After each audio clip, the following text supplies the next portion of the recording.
শুনলে অবাক হবেন, জাহান্নামীরা অনেক লম্বা এবং যন্ত্রণাদায়ক শাস্তি ভোগ করার পর আল্লাহর কাছে 4টি জিনিস চাইবে, কিন্তু একটিও পূরণ হবে না। প্রথম আবদার, তারা বলবে, হে আল্লাহ, আমাদের এখান থেকে বের করে দিন, আমরা আর গুনাহ করব না। আল্লাহ পরিষ্কারভাবে বলে দেবেন, চুপ, আমার সাথে কথা বলো না। তখন তারা বুঝতে পারবে যে তারা আর কখনো এখান থেকে বের হতে পারবে না। দ্বিতীয় আবদার, তারা জাহান্নামের রক্ষক মালিককে বলবে, আমাদের জন্য আল্লাহর কাছে দোয়া করুন যেন তিনি আমাদের মৃত্যু দেন।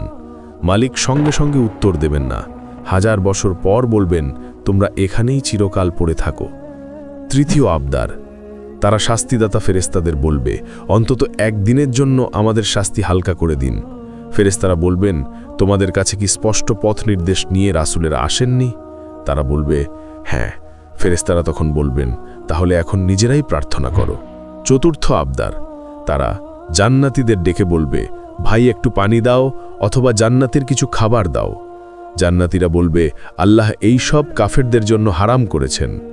সবশেষে আল্লাহ বলবেন, আজ আমি তোমাদের ভুলে যাব, যেমন তোমরা আমাকে ভুলে গিয়েছিলে।